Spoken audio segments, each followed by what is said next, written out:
রাজ্যের গ্রাম পঞ্চায়েতগুলিতে বিভিন্ন পদে 11,000-এরও বেশি শূন্য পদে কিন্তু নিয়োগ হতে চলেছে এবং এই নিয়োগের জন্য যে বিভিন্ন পদগুলি তৈরি হয়েছে সেই পদগুলির জন্য যে আপনারা আবেদনটা করবেন সেই আবেদন কিন্তু আপনাদেরকে দুটো পর্যায়ে করতে হবে এবং আজকের এই ভিডিওতে আপনাদেরকে সম্পূর্ণ যে পদ্ধতিটা সেই পদ্ধতিটাই কিন্তু আপনাদেরকে স্টেপ বাই স্টেপ দেখাচ্ছি। তার সঙ্গে সঙ্গে আপনারা যারা এর আগে তার জন্য রেজিস্ট্রেশন করে রেখেছিলেন তো আপনাদের বর্তমানে কি করণীয় রয়েছে এবং কি করবেন সেটাও আজকের ভিডিওতে আপনাদের সঙ্গে আলোচনা করছি। তো আপনারা জানেন যে রাজ্যের গ্রাম পঞ্চায়েতগুলিতে বহুদিন যাবৎ কর্মীর অভাব ছিল এবং আগের সরকার কিন্তু সেই যে শূন্যপদ পূরণ করেননি এবং আপনারা জানেন যে বর্তমান সরকার বিজেপির সরকার কিন্তু সেই শূন্যপদ পূরণের ঘোষণা কিন্তু দিয়েছেন। তো খুব শীঘ্রই কিন্তু সেই শূন্যপদগুলো পূরণ শুরু হবে এবং সেই পূরণের যে বিজ্ঞপ্তি নির্দিষ্ট পদ অনুসারে বিজ্ঞপ্তি আসবে। তো তার জন্য আপনাদেরকে এই রেজিস্ট্রেশন প্রক্রিয়াটা সেরে রাখতে হবে। আপনারা নির্ভুলভাবে কিভাবে রেজিস্ট্রেশনটা করতে পারবেন এবং কোথায় কি দিতে হবে তো সেটাই আজকের ভিডিওতে আপনাদেরকে দেখাচ্ছি। তো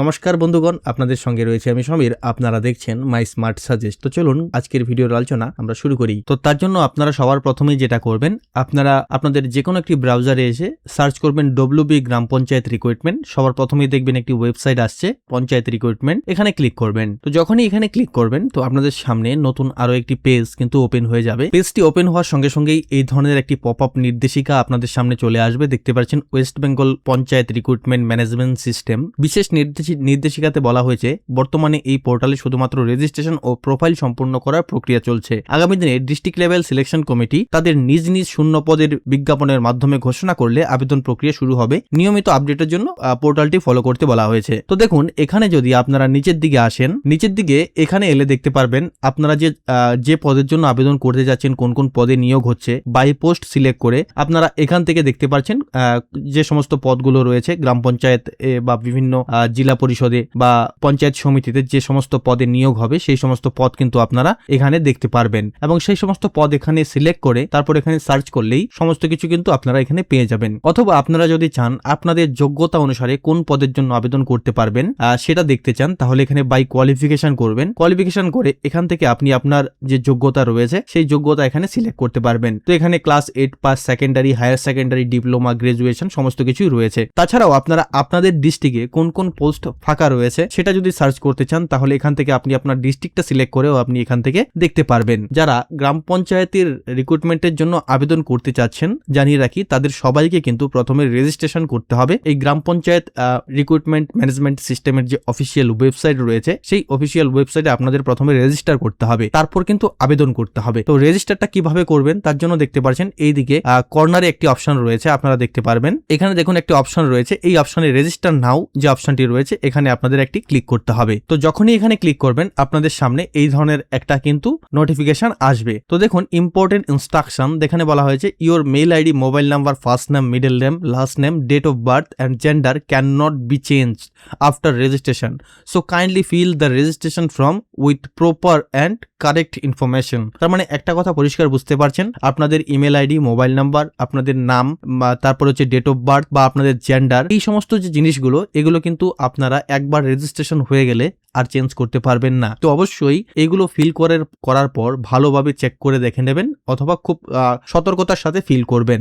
আপনার নামের প্রত্যেকটা স্পেলিং চেক করে নেবেন, করে তারপর সাবমিট করবেন। তো আমি এটাকে ক্লোজ করে দিচ্ছি। ক্লোজ করে দিয়ে রেজিস্ট্রেশন প্রক্রিয়াটা আপনাদেরকে দেখাচ্ছি। তো সবার প্রথমে দেখতে পাচ্ছেন এখানে আপনাকে মোবাইল নাম্বার দিতে হবে। তো এখানে মোবাইল নাম্বার এবং আপনার ইমেল আইডি, তারপর হচ্ছে আপনার নাম এবং আপনার যদি কোনো মিডিল নেম থাকে তাহলে সেটা দেবেন, তারপর হচ্ছে আপনার লাস্ট নেম অর্থাৎ পদবি সেটা এখানে দিয়ে দেবেন। তারপর এখানে দেখতে পাচ্ছেন আপনার ডেট অফ বার্থ, তারপর হচ্ছে আপনার জেন্ডার এখান থেকে সিলেক্ট করবেন, তারপর হচ্ছে একটা পাসওয়ার্ড বানাতে হবে আপনাকে। তো পাসওয়ার্ডটা একটু ইউনিক পাসওয়ার্ড বানাবেন, তারপর এখানে সেই কনফার্ম পাসওয়ার্ড করবেন। তো এখানে সমস্ত তথ্য আপনি সুন্দরভাবে ফিল আপ করবেন। ফিল আপ করার পর যে পাসওয়ার্ডটি একটু ক্যাপিটাল, স্মল, তারপর হচ্ছে নাম্বার মিলিয়ে বানাবেন। তারপর এখানে একটি ক্যাপচা দেখতে পাচ্ছেন, সেই ক্যাপচাটি এখানে সুন্দর করে সেম টু সেম আপনাকে এখানে কিন্তু দিয়ে দিতে হবে। যদি ম্যাচ না হয় তাহলে নট ম্যাচ দেখিয়ে দেবে, আর ক্যাপচাটি হুবহু ম্যাচ হলে চিহ্ন চলে আসবে। তারপর সেন্ড ওটিপি তে ক্লিক করবেন। তো যখনই সেন্ড ওটিপিতে ক্লিক করবেন। তো আপনি যে মোবাইল ফোন নাম্বারটি দিয়েছেন সেখানে একটি ওটিপি যাবে। ওটিপিটি সুন্দরভাবে দিয়ে তারপর ভেরিফাই অ্যান্ড রেজিস্টারে ক্লিক করবেন। রেজিস্ট্রেশন সাকসেস হয়েছে। তারপর এখানে লগ ইন করতে হবে আপনাকে। এই যে এখানে আপনার যে মোবাইল নাম্বারটি ছিল সেই মোবাইল নাম্বারটি আপনাকে দিতে হবে, তার সঙ্গে সঙ্গে এখানে পাসওয়ার্ডটি আপনাকে দিতে হবে। তো পাসওয়ার্ডটি দিয়ে এখানে দেখতে পাচ্ছেন একটি ক্যাপচা রয়েছে, সেই ক্যাপচাটি আপনাকে এখানে সুন্দর করে সেম টু সেম দিয়ে দিতে হবে। দেওয়ার পর এখানে লগ ইন অপশানে ক্লিক করবেন। তো লগ ইন অপশানে ক্লিক করার পর দেখতে পাচ্ছেন এখানে কিন্তু সমস্ত কিছু চলে এসছে। আপনার নাম, তারপর হচ্ছে রেজিস্ট্রেশন নাম্বার এবং মোবাইল নাম্বার, ইমেল আইডি, তারপর এখানে সমস্ত কিছু শো করবে। তারপর এখানে আপনার যে প্রোফাইলটা সেটাকে আপনার কমপ্লিট করতে হবে সম্পূর্ণভাবে। এতক্ষণে আপনার রেজিস্ট্রেশনটা হয়ে গেল। তো এডিট প্রোফাইল অপশনে ক্লিক করবেন। করার পর ওপরের দিকে সমস্ত কিছু শো করবে।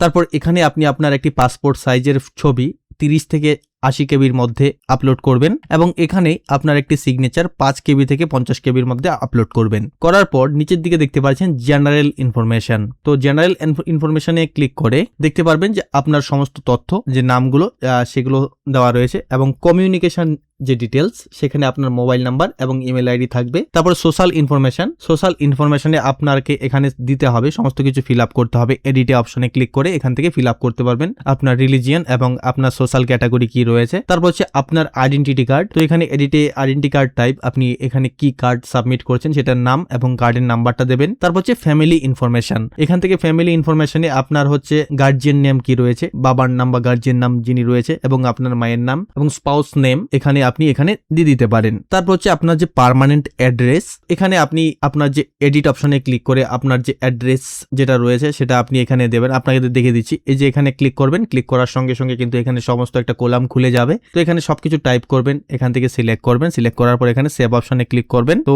এটা কমপ্লিট হয়ে যাবে। তারপর এখানে আপনার কমিউনিকেশন অ্যাড্রেস অর্থাৎ যোগাযোগের ঠিকানা। তো এখানে আপনি ক্লিক করে এই যে এডিট অপশনে ক্লিক করবেন। ঠিক একইভাবে একটা পপ আপ খুলে যাবে। এখানে সমস্ত কিছু ফিল আপ করবেন, করে সেভ করবেন। তবে এটা তখনই ফিল আপ করবেন যদি আপনার যে অ্যাড্রেস, পার্মানেন্ট অ্যাড্রেস এবং কমিউনিকেশন অ্যাড্রেস ডিফারেন্ট হয়। আর যদি সেম হয় তাহলে এই সেম ঘরে টিক দিয়ে দেবেন, দিয়ে এখানে সেভ করে দেবেন। তারপর এখানে আপনার হচ্ছে ক্লাস, আপনার যে এডুকেশন কোয়ালিফিকেশন মানে ক্লাস। দেখুন এখানে যারা ক্লাস 10 এর ডিটেলস দেবেন অর্থাৎ মাধ্যমিকের ডিটেলস দেবেন তাদের ক্ষেত্রে ক্লাস 8 এর ডিটেলসটা দেওয়ার কোনো প্রয়োজন নেই। তো তারা এটা স্কিপ করতে পারেন। আর যারা সর্বশেষ 8 ক্লাস অবধি পড়াশোনা করেছেন তাদের ক্ষেত্রে এটা প্রযোজ্য হবে। তারপর দেখতে পাচ্ছেন ক্লাস 10 এর এক্সাম ডিটেলস যেগুলো রয়েছে সেগুলো দেবেন। তারপর হচ্ছে আপনার ডিপ্লোমা এক্সাম ডিটেলস, কোনো যদি ডিপ্লোমা থাকে কোথা থেকে কি করছেন এবং কি কোর্স করেছেন এবং কি গ্রেড কবে পাস করেছেন তাহলে সেটা দিতে পারেন। তারপর হচ্ছে আপনার এখানে 10+2 অর্থাৎ 12 এর কি ছিল সেই বিষয়টা দেবেন। তারপর হচ্ছে ব্যাচেলার এক্সাম ডিটেলস। তারপর এখানে যে গ্রাজুয়েশনের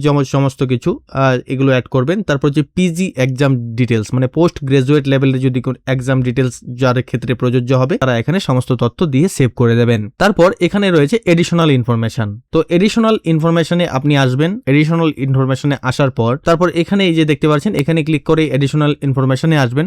আসার পর দেখতে পাচ্ছেন এখানে আপনি যদি এক্স সার্ভিসম্যান হয়ে থাকেন তাহলে সেই তথ্য এখানে দিতে হবে। তারপর দেখতে পাচ্ছেন আপনি যদি কোনো 40% ওপরে ডিসেবিলিটি থেকে থাকে তাহলে সেই দিতে হবে এবং মেরিটোরিয়াস স্পোর্টস পার্সন যদি কেউ থেকে থাকেন তাহলে দিতে হবে এবং আপনি কি কি ভাষা জানেন সেটা আপনি এখানে দেখতে পাচ্ছেন।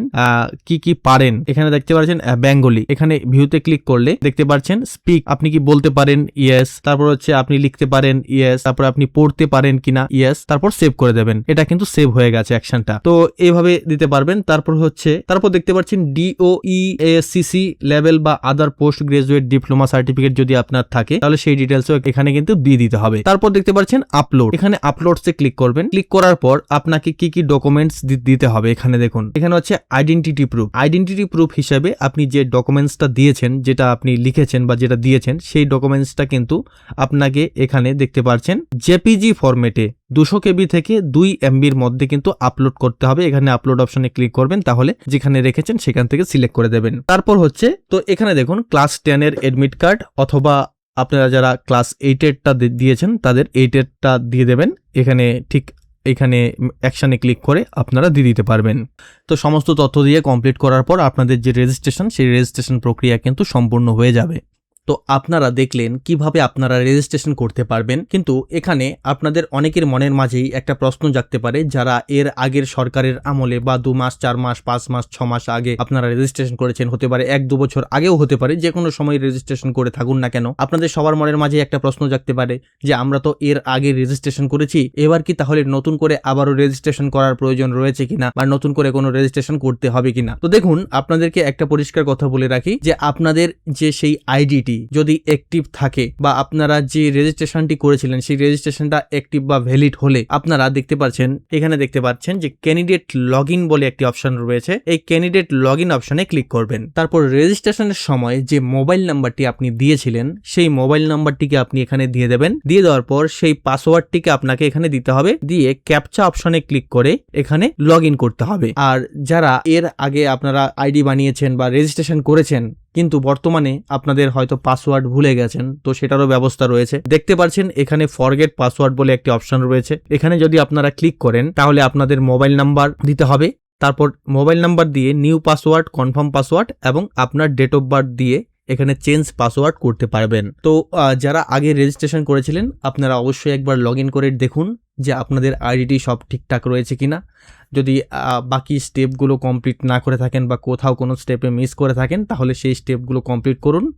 আপনারা দেখুন যদি রেজিস্ট্রেশন আপনাদের থাকে, সম্পূর্ণ থাকে, আপনাদের প্রোফাইল খুলছে, তাহলে আর নতুন করে কোনো রেজিস্ট্রেশনের প্রয়োজন নেই এবং আপনারা পাসওয়ার্ড ভুলে গেলে ফরগেট করারও অপশন কিন্তু এখানে পাচ্ছেন। তো আশা করি আপনাদের কোনো কনফিউশন থাকার কথা নয়। তো এখন যেহেতু রেজিস্ট্রেশন প্রক্রিয়া চলছে, আবেদন প্রক্রিয়া এখনো শুরু হয়নি, সার্ভার একদম স্মুথ কাজ করছে, তো অবশ্যই আপনারা সবাই রেজিস্ট্রেশনটা করে নিন যারা এখন রেজিস্ট্রেশনটা করেননি। তো একটা কথা আপনাদেরকে বলে রাখি যে রেজিস্ট্রেশন ছাড়া কোনো আবেদন কিন্তু আপনারা করতে পারবেন না। তো অবশ্যই রেজিস্ট্রেশন করে আপনারা আইডি পাসওয়ার্ড ক্রিয়েট করে রাখুন। তো এই ছিল আজকের ভিডিও, আশা করছি বুঝতে পেরেছেন, ভিডিওটি ভালো লেগেছে এবং ভালো লাগলে অবশ্যই লাইক করুন এবং শেয়ার করে অন্যকে দেখার সুযোগ করে দিন, কারণ আপনার একটি শেয়ার অন্যের অনেকটাই উপকার। তো অবশ্যই আমাদের সঙ্গে থাকবেন, আমাদেরকে ফলো করবেন। ধন্যবাদ প্রথম থেকে শেষ অবধি ভিডিওটির সঙ্গে থাকার জন্য।